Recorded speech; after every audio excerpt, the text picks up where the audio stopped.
ಎಲ್ಲರಿಗೂ ನಮಸ್ಕಾರ. ಕರ್ನಾಟಕ ಪರೀಕ್ಷಾ ಪ್ರಾಧಿಕಾರ ಸ್ಪರ್ಧಾತ್ಮಕ ಪರೀಕ್ಷೆಗಳನ್ನು ಸಹ ನಡೆಸ್ತಾ ಇದೆ. ವಿಶೇಷವಾಗಿ ಈ ವಿಡಿಯೋ ಸ್ಪರ್ಧಾತ್ಮಕ ಪರೀಕ್ಷೆಗೆ ಸಿದ್ಧತೆ ನಡೆಸುತ್ತಿರುವಂತಹ ವಿದ್ಯಾರ್ಥಿಗಳಿಗಾಗಿ. ತಮಗೆಲ್ಲ ಗೊತ್ತಿರುವಂತೆ ಕಳೆದ 3 ವರ್ಷಗಳಲ್ಲಿ ಸಾಕಷ್ಟು ಪರೀಕ್ಷೆಗಳನ್ನು ನಡೆಸಿತ್ತು. ಸುಧಾರಣಾತ್ಮಕವಾಗಿ ಸಾಕಷ್ಟು ಕ್ರಮಗಳನ್ನು ನಾವು ಕೈಗೊಂಡಿದ್ವಿ. ನಮ್ಮ ಉದ್ದೇಶ ಏನು ಅಂತಂದರೆ ಸರ್ಕಾರಿ ವ್ಯವಸ್ಥೆ ಒಳಗಡೆ ಬರುವಂತಹ ಅಭ್ಯರ್ಥಿಗಳು ಮುಂದಿನ 25ರಿಂದ 30 ವರ್ಷಗಳ ಕಾಲ ಒಂದು ಕಾರ್ಯಾಂಗದ ಭಾಗವಾಗಿರುವಾಗ ಅವರು ಅತ್ಯಂತ ಪಾರದರ್ಶಕವಾಗಿ ಪರೀಕ್ಷೆಯನ್ನು ನಡೆಸಿ ಅತ್ಯಂತ ಕಷ್ಟಪಟ್ಟು ಸಿದ್ಧತೆ ನಡೆಸಿರುವಂಥವರಿಗೆ ಅನ್ಯಾಯ ಆಗದೇ ರೀತಿ ಅವರು ಪರೀಕ್ಷಾ ಬರೆದು ನಮ್ಮ ಸಿಸ್ಟಮ್ ಒಳಗಡೆ ಬರಬೇಕು ಅನ್ನುವಂಥದ್ದು ನಮ್ಮ ಉದ್ದೇಶ. ತಮಗೆಲ್ಲ ಗೊತ್ತಿರುವಂತೆ ಹೊರಗೆ ಒಂದಷ್ಟು ಮಧ್ಯವರ್ತಿಗಳು ವಿದ್ಯಾರ್ಥಿಗಳಿಗೆ ದಿಕ್ಕು ತಪ್ಪಿಸ್ತಿರುವಂಥದ್ದು ನಮ್ಮ ಗಮನಕ್ಕೆ ಬಂದಿತ್ತು. ಉದಾಹರಣೆಗೆ OMR ಅಲ್ಲಿ 4 ಆಪ್ಷನ್ ಇರ್ತಿತ್ತು. ನೆಗೆಟಿವ್ ವ್ಯಾಲ್ಯೂಯೇಷನ್ ಇರುವ ಉದ್ದೇಶದಿಂದ ತಾವುಗಳು ಗೊತ್ತಿಲ್ಲ ಅಂತಂದರೆ ತಾವು ವಿದ್ಯಾರ್ಥಿಗಳು ಅದನ್ನು ಟಿಕ್ ಮಾಡ್ತಿರಲಿಲ್ಲ. ಇದನ್ನೇ ದುರುಪಯೋಗ ಪಡಿಸ್ಕೊಂಡು ಕೆಲವು ಮಧ್ಯವರ್ತಿಗಳು ನೀವೇನು ಚಿಂತೆ ಮಾಡಬೇಡಿ, ನಾವು ತುಂಬಿಲ್ಲದನ್ನು ನಾವು ತುಂಬಿಸ್ತೀವಿ ಅಂತ ಹೇಳುವಂಥದ್ದು, ನಮಗೆಲ್ಲ ಕನೆಕ್ಷನ್ ಇದೆ ನಾವು ಮಾಡ್ತೀವಿ ಅಂತ ವಿದ್ಯಾರ್ಥಿಗಳ ಹತ್ರ ಮೋಸ ಮಾಡುವಂಥದ್ದೆಲ್ಲ ನಮ್ಮ ಗಮನಕ್ಕೆ ಬಂದಾಗ ತಮಗೆಲ್ಲ ಗೊತ್ತಿದೆ, ನಾವು 5ನೇ ಸರ್ಕಲನ್ನು OMR ಅಲ್ಲಿ ಇಂಟ್ರೊಡ್ಯೂಸ್ ಮಾಡಿದ್ವಿ. 4 ಉತ್ತರಕ್ಕೆ ನಾವು 5ನೇದು ಹಾಕಿದ್ವಿ. ನಿಮಗೆ ಗೊತ್ತಿಲ್ಲ ಅಂತಂದರೆ ಪರೀಕ್ಷೆಯ ಕೊನೆಯ ಬೆಲ್ಲು ಆದ ನಂತರ ತಾವು ಗೊತ್ತಿಲ್ಲ ಅನ್ನುವಂಥದ್ದು 5ನೇ ತುಂಬಲೇಬೇಕು. ತಾವು ತುಂಬಿಲ್ಲ ಅಂತಂದರೆ ನಾವು ನಿಮಗೆ ಅದಕ್ಕೆ ಸಹ 1/4 ಕಟ್ ಮಾಡ್ತೀವಿ ಅಂತ. ಅದರಿಂದ ಒಂದಷ್ಟು ಪಾರದರ್ಶಕತೆ ಬಂತು. ಜೊತೆಗೆ ನಂತರದ ದಿನಗಳಲ್ಲಿ OMR ಎಕ್ಸಾಮ್ ಆದ ನಂತರ ಸಾಕಷ್ಟು ಸಮಯ ಅದು ನಿಮಗೆ ಗೊತ್ತೇ ಆಗ್ತಿರಲಿಲ್ಲ. ಹಾಗಾಗಿ ಅವಾಗ ಮತ್ತೊಂದಷ್ಟು ವಿದ್ಯಾರ್ಥಿಗಳಿಗೆ ಅನುಮಾನ ಇತ್ತು, ಇಲ್ಲ ಅದು ಪರೀಕ್ಷೆ ಬರೆದಾದ್ಮೇಲೆ ಆಯ್ತಪ್ಪ 5ನೇ ಸರ್ಕಲನ್ನು ತುಂಬಿಲ್ಲ ಅಂತಂದರೆ ಅದು ಅಲ್ಲಿ ತುಂಬ್ತೀವಿ ಅಂತ ಹೇಳ್ತಾರೆ, ಹಾಗೆ ಹೇಗೆ ಅಂತ. ಅದಕ್ಕೆ ನಾವೇನು ಮಾಡಿದ್ವಿ, ಪರೀಕ್ಷೆ ಆದ ತಕ್ಷಣ ಏನು ಬೆಂಗಳೂರೆಲ್ಲ ಆಗಿತ್ತು ಅಂತಂದರೆ KEAಗೆ ಬಂದ ತಕ್ಷಣ ನಾವು ಸ್ಕ್ಯಾನ್ ಮಾಡಿ ಸೆಂಟರ್ ವೈಸು OMRನ ನಾವು ಅಪ್ಲೋಡ್ ಮಾಡ್ತಾಯಿದ್ವಿ. ಇತ್ತೀಚೆಗೆ ಕಲಬುರಗಿ ಮತ್ತು ಧಾರವಾಡದಲ್ಲಿ ಸಹ ನಾವು ಸ್ಕ್ಯಾನಿಂಗ್ ಸೆಂಟರನ್ನು ಸೆಟಪ್ ಮಾಡಿದ್ದೀವಿ. ಅಲ್ಲಿ ಸಹ ಪರೀಕ್ಷೆ ಆದ ತಕ್ಷಣ ನಾವು OMRನ ಹಾಕ್ತಾಯಿದ್ದೀವಿ. ಅಂದರೆ ನಮ್ಮ ಹತ್ರ ಇರೋದೇ ಇಲ್ಲ, ಪರೀಕ್ಷಾ ಕೇಂದ್ರದಿಂದ ನಮಗೆ ಬರ್ತಿದ್ದಂಗೆ ಸ್ಕ್ಯಾನ್ ಮಾಡಿ ಫಸ್ಟು ನಾವು OMRನ ಅಪ್ಲೋಡ್ ಮಾಡ್ತೀವಿ. ಇನ್ನೊಂದಷ್ಟು ವಿದ್ಯಾರ್ಥಿಗಳು ಇಲ್ಲ ಪರೀಕ್ಷಾ ಕೇಂದ್ರಕ್ಕೆ ಮುಟ್ಟುವಂತಹ ಸಂದರ್ಭದಲ್ಲಿ ಕ್ವಶನ್ ಪೇಪರು ಯಾವ ರೀತಿ ಭದ್ರತೆ ಇರುತ್ತೆ ಅದು ನಿಮಗೆ ಗೊತ್ತಿರಲ್ಲ. ಯಾಕೆಂದರೆ ವಿದ್ಯಾರ್ಥಿಗಳೆಲ್ಲ ತಾವು ಕ್ಲಾಸ್ ರೂಮಲ್ಲಿ ಕೂರ್ತೀರ. ನಾನು ಪರೀಕ್ಷಾ ಕೇಂದ್ರದ ತನಕ ಪರೀಕ್ಷೆ ಯಾವ ರೀತಿ ಕ್ವಶನ್ ಪೇಪರ್ ಪ್ಯಾಕ್ ಮಾಡಿ ಮುಟ್ಟಿಸ್ತೀವಿ, ಅಲ್ಲಿ ಏನಾದ್ರೂ ಲೋಪದೋಷಗಳಾಗ್ಬಿಡ್ಬೋದಾ, ಅಲ್ಲೇನಾದ್ರೂ ಮಾಲ್ ಪ್ರಾಕ್ಟೀಸ್ ಆಗಿಬಿಡ್ಬೋದಾ ಅನ್ನುವಂಥದ್ದು ಸಹ ಈ ಸ್ಪರ್ಧಾತ್ಮಕ ಪರೀಕ್ಷೆಗಳಿಗೆ ಸಿದ್ಧತೆ ನಡೆಸ್ತಾ ಇರುವಂತಹ ವಿದ್ಯಾರ್ಥಿಗಳಿಗೆ ಒಂದು ಅನುಮಾನ ಇದೆ. ಇವತ್ತಿನ ವಿಡಿಯೋ ಅಂತಹ ವಿದ್ಯಾರ್ಥಿಗಳಿಗೆ ಈ ಒಂದು ಅನುಮಾನ ಇರಬಾರ್ದು. ತಾವು ಕಷ್ಟಪಟ್ಟು ಪರೀಕ್ಷೆ ಬರೀತಾ ಇದ್ದೀರಾ, ಹಾಗಾಗಿ ನಿಮಗೆ ಈ ಪರೀಕ್ಷಾ ವ್ಯವಸ್ಥೆ ಮೇಲೆ ಪಾರದರ್ಶಕತೆ ಮೇಲೆ ಯಾವುದೂ ಅನುಮಾನಗಳಿರಬಾರ್ದು ಅಂತನ್ನುವಂಥದ್ದು ಒಂದು ಸಣ್ಣ ಪ್ರಯತ್ನ. ನಾವು ತಮಗೆಲ್ಲ ಗೊತ್ತಿದೆ, ಸಾಕಷ್ಟು ಕ್ವಶನ್ ಬ್ಯಾಂಕ್ ಥರ ನಾವು ಪ್ರಿಪ್ರೇಷನ್ ಮಾಡುವಂಥದ್ದು. ಆಮೇಲೆ ದೇಶದ ಯಾವುದೋ ಮೂಲೆಯಲ್ಲಿ ಅದು ಸೆಕ್ಯೂರಿಟಿ ಪ್ರಿಂಟಿಂಗ್ ಪ್ರೆಸ್ಸಲ್ಲಿ ಪ್ರಿಂಟ್ ಆಗುವಂಥದ್ದು. ನನಗೆ ಸಹ ಗೊತ್ತಿರಲ್ಲ ಅದು ಆ ಜಿಲ್ಲೆಗೆ ಹೋಗಿ ಮುಟ್ಟೋ ತನಕ, ಯಾವಾಗ ಮುಟ್ಟುತ್ತೆ, ಹೇಗೆ ಮುಟ್ಟುತ್ತೆ, ಯಾವ ರೀತಿ ಟ್ರಾನ್ಸ್ಫರ್, ನಮಗೆ ಸಹ ಮಾಹಿತಿ ಕೊಡಲ್ಲ ಅವರು. ಅದು ಸೆಂಟ್ರಲ್ ಗೌರ್ಮೆಂಟ್ ಕಾನೂನು ಪ್ರಕಾರ ಸೆಕ್ಯೂರಿಟಿ ಪ್ರಿಂಟಿಂಗ್ ಪ್ರೆಸ್ ನಡೆಸುವಂಥವ್ರು ಅವರು. ಹಾಗಾಗಿ ಒಂದು ಸರಿ ಜಿಲ್ಲೆಗೆ ಹೋಗಿ ಮುಟ್ಟಿದ ಮೇಲೆ ಜಿಲ್ಲಾಧಿಕಾರಿಗಳದ್ದು ನಾವು ಕಾಂಟ್ಯಾಕ್ಟ್ ನಂಬರ್ ಕೊಟ್ಟಿರ್ತೀವಿ. DC ಅವರಿಗೆ ಕಾಂಟ್ಯಾಕ್ಟ್ ಮಾಡಿ DC ಅವರಿಗೆ ಅವರು ಹ್ಯಾಂಡ್ ಓವರ್ ಮಾಡ್ತಾರೆ. DC ಅವ್ರ ಪರವಾಗಿ ADC ಅವರು ಅದನ್ನು ಟ್ರೆಜರಿನಲ್ಲಿ ಸಂಗ್ರಹ ಮಾಡಿಡ್ತಾರೆ. ಪರೀಕ್ಷೆ 1 ಗಂಟೆ ಮೊದಲು ಟ್ರೆಜರಿಯಿಂದ ಆ ಒಂದು ಕ್ವಶನ್ ಪೇಪರ್ ಬಂಡಲ್ಲು ಪರೀಕ್ಷಾ ಕೇಂದ್ರಕ್ಕೆ ಹೋಗುವಂಥದ್ದು ನಿಯಮ. ಆದರೆ ಇದು ಯಾವ ರೀತಿ ಇರುತ್ತೆ ಅಂತನ್ನುವಂಥದ್ದು ತಮಗೆ ನಾನು ತೋರಿಸ್ಬೇಕಾಗಿದೆ. ನಾನು ತಮಗೆ ಹೇಳಿದಂತೆ ದೇಶದ ಯಾವುದೇ ಮೂಲೆಯಲ್ಲಿ ಎಲ್ಲೋ ಸೆಕ್ಯೂರಿಟಿ ಪ್ರಿಂಟಿಂಗಲ್ಲಿ ಪ್ರಿಂಟ್ ಆದಂತಹ ಒಂದು ಕ್ವಶನ್ ಪೇಪರ್ ಬಂಡಲ್ಲು ಯಾವ ಜಿಲ್ಲೆಗೆ ಮುಟ್ಟಬೇಕು ಅಂತಿರುತ್ತೆ ಅಲ್ಲಿ ಆ ಜಿಲ್ಲೆಗೆ ಸೆಂಟರ್ ವೈಸು ಈ ರೀತಿ ಒಂದು ಬಾಕ್ಸನ್ನು ಮಾಡಿ ಅವರು ಕಳಿಸ್ಕೊಡುವಂಥದ್ದು. ತಾವು ನೋಡ್ಬೋದು ಇದು ಬಾಕ್ಸ್ ಯಾವ ರೀತಿ ಇದೆ ಅಂದರೆ, ಹಿಂದೆಲ್ಲ ತಮಗೆ ಗೊತ್ತಿತ್ತು ರಟ್ಟಿನ ಬಾಕ್ಸಲ್ಲಿ ಬರ್ತಿತ್ತು, ಅದ್ರ ಮೇಲೊಂದು ಸೆಲೋ ಟೇಪ್ ಹಾಕಿರ್ತಿದ್ರು, ಅದನ್ನು ಮತ್ತೆ ಸಹ ಆ ರೀತಿ ಮಾಡಬೇಕು, ಈ ಥರ ಎಲ್ಲ. ಇದು ಯಾವ ರೀತಿ, ಇದು ಸ್ವಲ್ಪ ಕಾಸ್ಟ್ಲಿ ಇದೆ ಆ್ಯಕ್ಚುಲಿ, ಬಟ್ ಆದರೆ ಈ ಪಾರದರ್ಶಕತೆ ಮುಂದೆ ಈ ಹಣ ಇಂಪಾರ್ಟೆಂಟ್ ಆಗಲ್ಲ. ಹಾಗಾಗಿ ನಾವು ಕಳೆದ 2 ವರ್ಷದಿಂದನೂ ಭಾಳ ಸ್ಟ್ರಿಕ್ಟಾಗಿ ಈ ಥರದ್ದೊಂದು ಪ್ಯಾಕಿಂಗ್ದು ವ್ಯವಸ್ಥೆಯನ್ನು ನಾವು ಮಾಡಿದ್ದೀವಿ. ಇದರಲ್ಲಿ ತಾವು ಇಲ್ಲಿ ನೋಡಿದರೆ ತಮಗೆ ಗೊತ್ತಾಗುತ್ತೆ, ಇಲ್ಲಿ ಟ್ಯಾಂಪರ್ ಎವಿಡೆಂಟ್ ಸೀಲ್ ಅಂತಲೇ ಹಾಕಿದ್ದಾರೆ. ಈ ಸೀಲ್ ಹೇಗಿದೆ ಅಂತಂದರೆ, ಈ ಸೀಲ್ ಹಾಕಿದ ಮೇಲೆ ಅವರು ಸೆಲೋ ಟೇಪ್ ಹಾಕಿದ್ದಾರೆ. ಇದನ್ನು ಯಾವುದೇ ರೀತಿ ಹಿಂಗೆ ಎಷ್ಟೇ ಸ್ಮೂತಾಗಿ ಇಸ್ತ್ರಿ ಮಗದೊಂದು ಹೀಟ್ ಮಾಡಿ ಇದನ್ನು ತೆಗೆದು ತಿರ್ಗಾ ಮತ್ತೆ ನಾವು ಆ ರೀತಿ ಕೂರಿಸ್ಲಿಕ್ಕೆ ಆಗಲ್ಲ. ನಾನು ಬೇಕಾದರೆ ಇದು ತಮಗೆ ಸಾಧ್ಯ ಇದೆಯಾ ಅಂತ ನೋಡೋದಕ್ಕೆ ನೋಡಿದ್ರೂ ನೋಡಿ, ಇದು ಇವನ್ ಈ ಕಟ್ಟರಲ್ಲಿ ಸಹ ಅದನ್ನು ಯಾವುದೇ ರೀತಿ ನಾವು ತೆಗಿಲಿಕ್ಕೆ ಆಗಲ್ಲ, ಇದನ್ನು ಕಟ್ಟೇ ಮಾಡಬೇಕಾಗುತ್ತೆ.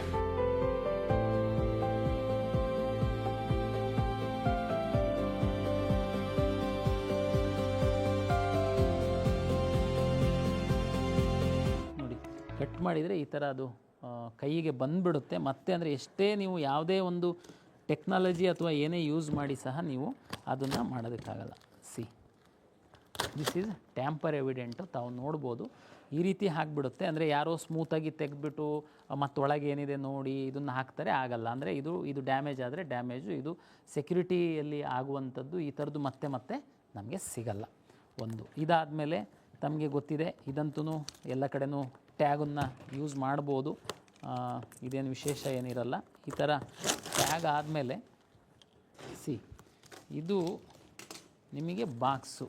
ಇದು ಒಂದು ವಿಶೇಷವಾದೊಂದು ಮೆಟೀರಿಯಲಲ್ಲಿ ಎಂಬೋಸ್ ಮಾಡಿರುವಂಥದ್ದು ಈಟಿಂದ. ಅಂದರೆ ನೀವು ಯಾವುದೇ ರೀತಿ ಇದನ್ನು ಈ ಥರ ಕೈಯಲ್ಲಿ ಅಥವಾ ಏನೋ ಒಂದು ಹೀಟ್ ಮೆಟೀರಿಯಲಲ್ಲಿ ಬಿಡಿಸಿ ಮತ್ತೆ ನಾವು ಈ ಥರ ಮಾಡೋದಕ್ಕೆ ವಾಸ್ತವವಾಗಿ ಆಗಲ್ಲ. ಅದಕ್ಕೆ ಏನಂತಂದರೆ ನೋಡಿ, to open the box cut along with dotted line, ಅಂದರೆ ಇದನ್ನು ಕಟ್ ಮಾಡಿನೇ ನಾವು ಇದನ್ನು ರಿಮೂವ್ ಮಾಡಬೇಕಾಗುತ್ತೆ. ಅಂದರೆ ತಾವು ಈಗ ನೋಡ್ತೀರಾ, ನಾನು ಸ್ಟಾಫ್ದು ಎಲ್ಪ್ ತಗೊಳ್ತೀನಿ ಇದು ಕಟ್ ಮಾಡಲಿಕ್ಕೆ. ಕಟ್ ಮಾಡಿದ ಮೇಲೆ ತಿರ್ಗಾ ಮತ್ತೆ ನಾವು ಜೋಡಿಸ್ಲಿಕ್ಕೆ ಟ್ರೈ ಮಾಡೋಣ, ಆಗುತ್ತಾ ಇಲ್ವಾ ಅಂತೇಳಿ. ಇದನ್ನು ಕಟ್ ಮಾಡಿಬಿಡಿ ಪೂರ್ತಿ. ಇದು ಆ್ಯಕ್ಚುಲಿ ಪ್ರಿನ್ಸಿಪಾಲ್ ರೂಮಲ್ಲಿ ಕಾಲೇಜಲ್ಲಿ ಆಗುವಂತಹ ಒಂದು ವ್ಯವಹಾರ ಇದು. ನೀವು ಟ್ರೆಜರಿನಲ್ಲೋ ಮತ್ತೆಲ್ಲೋ ಇದು ಏನೇ ಮಾಡಿದರೂ ನೋಡಿ ಈ ಥರದ್ದೆಲ್ಲ ಇರುತ್ತೆ.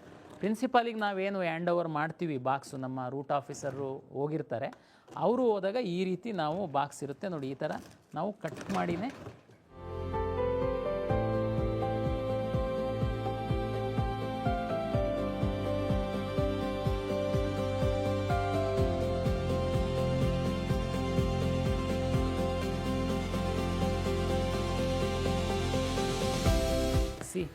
ತಾವು ನೋಡ್ಬೋದು. ಈ ಥರ ಕಟ್ ಮಾಡಿದರೆ ನೀವು ಮತ್ತೆ ಇದು ಯಾವ ರೀತಿ ಅಂಟಿಸ್ಲಿಕ್ಕೆ ಸಹ ಸಾಧ್ಯ ಇಲ್ಲ. ಅಂದರೆ ಇದು ಕಟ್ ಮಾಡಿದರೆ ಮುಗೀತು. ಯಾರಾದ್ರೂ ಇದ್ರೊಳಗೆ ಏನಿದೆ ಅಂತ ಏನಾದ್ರೂ ಪ್ರಯತ್ನ ಮಾಡಿದರೆ ನೋಡಿ, ನಾನು ಆವಾಗಲೇ ಹೇಳಿದೆ, ಎಲ್ಲಿಂದನೂ ಡಿ ಸಿಗೆ ಹ್ಯಾಂಡ್ ಓವರ್ ಆಗುತ್ತೆ. ಡಿ ಸಿ ಟ್ರೆಜರಿನಲ್ಲಿ ಇಟ್ಟಿರ್ತಾರೆ. 1 ಅವರ್ ಮೊದಲು ಟ್ರೆಜರಿ ಅವರು ರೂಟ್ ಆಫೀಸರು ಕಸ್ಟೋಡಿಯನಿಗೆ ಕೊಡ್ತಾರೆ. ಆಮೇಲೆ ಇದು ಕಾಲೇಜಿನ ಪ್ರಿನ್ಸಿಪಾಲಿಗೆ ಹೋಗಿ ಮುಟ್ಟುತ್ತೆ. ಅಲ್ಲಿ ಈ ಟ್ಯಾಂಪರ್ ಪ್ರೂಫ್ದು ಇದು ನೋಡ್ಬೋದು, ಇದು ಯಾವುದೇ ಹಂತದಲ್ಲಿ ಈ ಥರ ತೆಗೆದ್ರೆ ತಾವು ನೋಡ್ಬೋದು. ಇದು ಯಾವುದನ್ನು ತೆಗೆದ್ರೆ ಮಾಡಲಿಕ್ಕಾಗಲ್ಲ. ಮತ್ತೆ ತಾವು ನೋಡಿ, ಬಾಕ್ಸ್ ಆದಮೇಲೆ ಒಳಗಡೆ ಈ ರೀತಿ ನಾವು ಟ್ರಂಕ್ ಇರುತ್ತೆ. ಇದು ಓಪನ್ ಮಾಡಿ.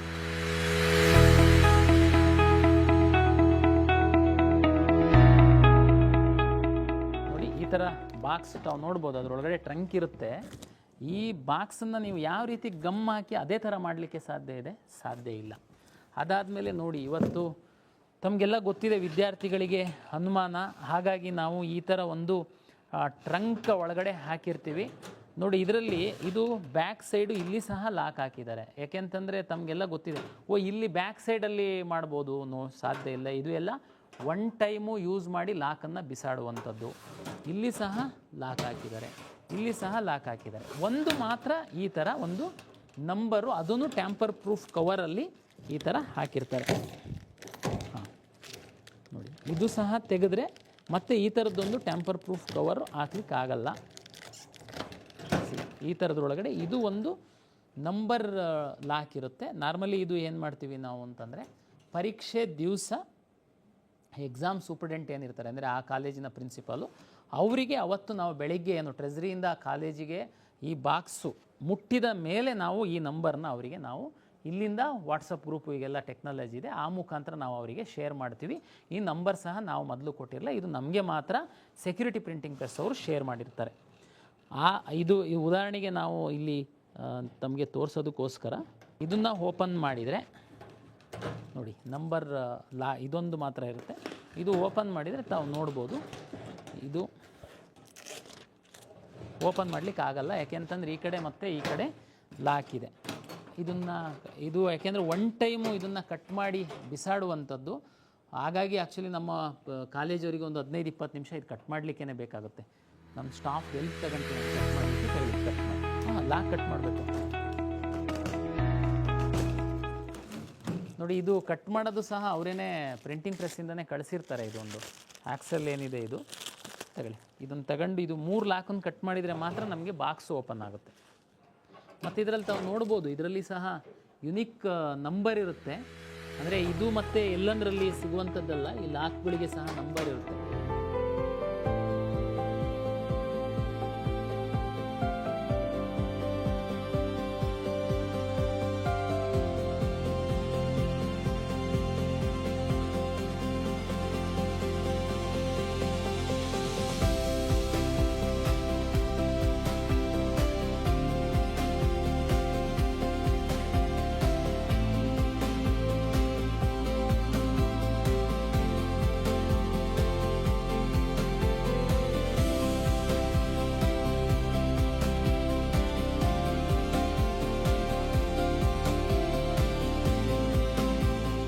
ತಗೊಳ್ಳಿ ನೋಡಿ, ನಾನು ಇದೇನು ತೋರಿಸೋ ಪ್ರಯತ್ನ ಮಾಡಿದೆ ಅಂದರೆ ತಮಗೆಲ್ಲ ಗೊತ್ತಿರೋಂಗೆ ನೋಡಿ, ಇದು ಆ್ಯಕ್ಚುಲಿ ಅವರು ಕೊಟ್ಟಿರ್ತಾರೆ, ಇದು ಕಾಲೇಜಲ್ಲೆಲ್ಲ ಪ್ರಾಕ್ಟೀಸ್ ಆಗಿದೆ, ಅವರು ಈಸಿಯಾಗಿ ಇದನ್ನು ಕಟ್ ಮಾಡ್ತಾರೆ.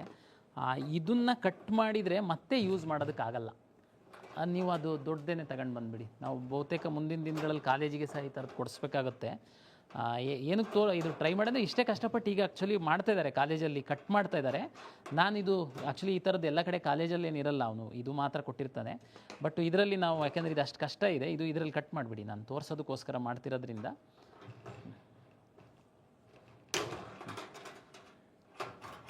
ತಾವು ನೋಡ್ಬೋದು, ಇದು ಯೂಸ್ ಆ್ಯಂಡ್ ಥ್ರೋನೆ, ಒನ್ ಟೈಮ್ ಲಾಕ್ ಅಂತ ಹೇಳ್ತಾರೆ. ಇದನ್ನು ತೆಗೆದ ಮೇಲೆ ಸಹ ನಾವು 4 ಕಡೆದು ಓಪನ್ ಮಾಡದೆ ಹಾಗಲ್ಲ, ಕಟ್ ಮಾಡಿಬಿಡಿ.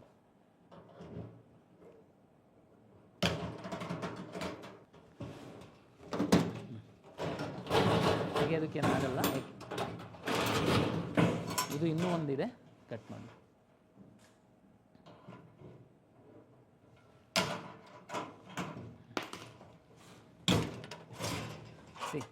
ತಮ್ಗೆ ಗೊತ್ತಿರುವಂತೆ this is the our packing system. ಇದು ಕಟ್ ಮಾಡ್ತಿದ್ದಂಗೆ ಕ್ವಶನ್ ಪೇಪರ್ ಏನು ಸಿಗಲ್ಲ, ತಾವು ನೋಡ್ಬೋದು. ಈ ಥರ ಒಳಗಡೆ ಸಹ ಮತ್ತೆ ಲಾಕ್ ಇರುತ್ತೆ. ಇದು ಸಹ ಯೂಸ್ ಆ್ಯಂಡ್ ಥ್ರೋ ಇದೆ. ಇದನ್ನು ಸಹ ಅದನ್ನೆಲ್ಲ ತೆಗೆದು ಇದು ಕಟ್ ಮಾಡದೆ ನಾವು ಇದನ್ನು ತೆಗೆಯೋದಕ್ಕಾಗಲ್ಲ. ಇದು ಕಟ್ ಮಾಡಿಬಿಡಿ, ಅವ್ರಿಗೆ ಒಳಗಡೆ ತೋರಿಸಿ.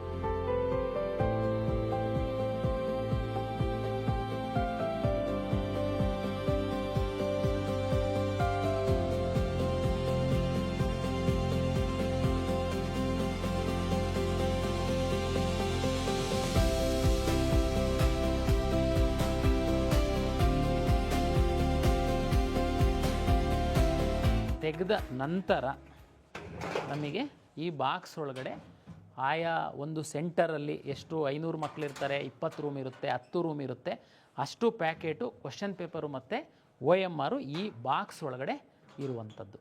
ತಾವು ನೋಡಿದ್ರಿ, ಇಷ್ಟು ಲಾಕನ್ನು ಓಪನ್ ಮಾಡಿ ರಟ್ಟಿನ ಟ್ಯಾಂಪರ್ ಪ್ರೂಫ್ ಸೀಲು, ಫೈಬರ್ದು ಎಂಬೋಸ್ಡ್ ಬಾಕ್ಸು ತೆಗೆದ ಮೇಲೆ ಟ್ರಂಕು, ಅದರಲ್ಲಿ ಒಂದು ನಂಬರ್ ಇರುವಂತಹ ಲಾಕು, ಮತ್ತು ಒನ್ ಟೈಮ್ ಯೂಸ್ ಮಾಡುವಂಥ 3 ಲಾಕ್ ಓಪನ್ ಮಾಡಿದ ಮೇಲೆ ಇದು ಈ ಕವರು 2 ಲಾಕ್ ಇತ್ತು, ಓಪನ್ ಮಾಡಿದ್ವಿ. ಇದ್ರೊಳಗಡೆ ನಾವು ಈ ಕ್ವಶನ್ ಪೇಪರ್ ಈ ಥರ ನಾವು ಬಂಡಲಲ್ಲಿ ಇಟ್ಟಿರುವಂಥದ್ದು. ಇದು ಯಾಕೆಂದರೆ ಯಾಕೆ ಇಂಪಾರ್ಟೆಂಟ್ ಆಗುತ್ತೆ ಅಂತಂದರೆ, ನಾರ್ಮಲಿ ಇದನ್ನು ವಿದ್ಯಾರ್ಥಿಗಳು ನೋಡಿರ್ತೀರ, ಯಾಕೆಂತಂದರೆ ಇದು ತಮ್ಮ ಕೊಠಡಿಗೆ ಬರುತ್ತೆ. ಯಾಕೆಂದರೆ ಒಂದೊಂದು ರೂಮಿಗೆ ಒಂದೊಂದು ಈ ಥರ ಪ್ರತ್ಯೇಕ ಪ್ಯಾಕ್ ಮಾಡಿರ್ತಾರೆ. ಹಾಗಾಗಿ ತಾವು ಇದನ್ನು ನೋಡಿರ್ತೀರ. ನಿಮ್ಮ ತಲೆ ಒಳಗಡೆ ಎಲ್ಲೋ ಒಂದು ಕಡೆ ಇದೇ ಥರ ಬಂದುಬಿಡುತ್ತೆ, ಇದು ಎಲ್ಲೋ ತೆಗೆದಿದ್ದಾರೆ, ಇದು ಎಲ್ಲೋ ಓಪನ್ ಮಾಡಿದ್ದಾರೆ, ಸಣ್ಣ ಇದಾಗಿದೆ. ನೋ, ಇದು ಎಲ್ಲ ಪ್ರಿನ್ಸಿಪಾಲ್ ರೂಮಲ್ಲಿ ಇಷ್ಟು ಪ್ರಕ್ರಿಯೆ ಆಗಿ ಕೊನೆಗೆ ರೂಮ್ ವಾರು ನಾವು ಮೊದಲೇ ಕೊಟ್ಟಿರ್ತೀವಿ ಎಷ್ಟು ರೂಮ್ ಇರುತ್ತೆ ಅಂತ. ಒಂದು ರೂಮಿಗೆ ಸ್ಟ್ಯಾಂಡರ್ಡ್ 24 ಸ್ಟೂಡೆಂಟ್ಸ್ ನಮ್ಗೆ ಗೊತ್ತಿದೆ. ಆ ರೂಮ್ ವಾರು ಇದನ್ನು ಕೊಟ್ಟು ಕಳಿಸ್ತಾರೆ. ಹಾಗಾಗಿ ವಿದ್ಯಾರ್ಥಿಗಳಿಗೆ ಒಂದು ನಂಬಿಕೆ ಬರಬೇಕು ಒಂದು ಪರೀಕ್ಷಾ ವ್ಯವಸ್ಥೆ ಮೇಲೆ ಅಂತೇಳಿ. ಯಾಕೆಂದರೆ ಪರೀಕ್ಷೆ ನಂತರದ್ದು ನಾವು ಪಾರದರ್ಶಕತೆ ಬಗ್ಗೆ ತಮಗೆಲ್ಲ ಈ ಹಿಂದೆ ಹೇಳಿದ್ವಿ, ತಾವು ಸಹ ನೋಡ್ತಾ ಇದ್ದೀರಾ ಆನ್ಲೈನಲ್ಲಿ ಪ್ರಾಧಿಕಾರ ಏನು ಮಾಡ್ತಾಯಿದೆ ಅನ್ನುವಂಥದ್ದು. ಒಂದು ಸರಿ ಪರೀಕ್ಷಾ ಕೇಂದ್ರದ ತನಕ ಬರುವಂಥ ಸಂದರ್ಭದಲ್ಲಿ ಸಹ ನಾವು ಏನೆಲ್ಲ ಮುಂಜಾಗ್ರತಾ ಕ್ರಮಗಳನ್ನು ತೆಗೆದುಕೊಳ್ತಾ ಇದ್ದೀವಿ, ಎಷ್ಟು ಪಾರದರ್ಶಕವಾಗಿ ಪರೀಕ್ಷೆ ನಡೆಸಲಿಕ್ಕೆ ಸಾಧ್ಯ ಅಂಥದ್ದನ್ನೆಲ್ಲ ಮಾಡಿದ್ದೀವಿ ಎನ್ನುವಂಥದ್ದನ್ನು ಈ ಸ್ಪರ್ಧಾತ್ಮಕ ಪರೀಕ್ಷೆಗಳಿಗೆ ಸಿದ್ಧತೆ ನಡೆಸ್ತಾ ಇರುವಂತಹ ವಿದ್ಯಾರ್ಥಿಗಳಿಗೆ ತೋರಿಸುವ ಉದ್ದೇಶದಿಂದ ಈ ಒಂದು ವಿಡಿಯೋವನ್ನು ಮಾಡಿದ್ದೀನಿ. ಹಾಗಾಗಿ ಯಾರು ಕಷ್ಟಪಟ್ಟು ಓದ್ತಾ ಇದ್ದೀರಾ, ಖಂಡಿತ ಮೂರನೇ ವ್ಯಕ್ತಿಗಳು ಏನೇನೋ ಹೇಳ್ತಾರೆ, ಸೋಷಲ್ ಮೀಡಿಯಾದಲ್ಲಿ ಏನೇನೋ ಹಾಕಿಬಿಡ್ತಾರೆ ಅಂತ ಕಿವಿ ಕೊಟ್ಟು ತಾವು ಅದಕ್ಕೆಲ್ಲ ನೀವು ಮೋಸ ಹೋಗುವಂಥದ್ದು ಅದು ಆಗಬೇಡಿ. ಸರ್ಕಾರಕ್ಕಾಗಲಿ ಪ್ರಾಧಿಕಾರಕ್ಕಾಗಲಿ ಪರೀಕ್ಷೆ ನಡೆಸುವಂಥದ್ದು ಪಾರದರ್ಶಕವಾಗಿರಬೇಕು. ಯಾರು ಅತ್ಯಂತ ಶ್ರಮವಹಿಸಿ ಇದಕ್ಕೆ ಸಿದ್ಧತೆಯನ್ನು ನಡೆಸ್ತಾ ಇದ್ದಾರೆ ಅವರು ಒಂದು ಸಿಸ್ಟಮ್ ಒಳಗಡೆ ಬರಬೇಕು ಅನ್ನುವಂತಹ ಉದ್ದೇಶ ಇದೆ. ಹಾಗಾಗಿ ಅದಕ್ಕೆ ಬೇಕಾದಂತಹ ಪಾರದರ್ಶಕತೆಗೆ ಪೂರಕವಾದಂತಹ ಎಲ್ಲ ಕೆಲಸಗಳನ್ನ ನಾವು ಪ್ರಾಧಿಕಾರ ಮಾಡ್ತಾ ಇದ್ದೀವಿ.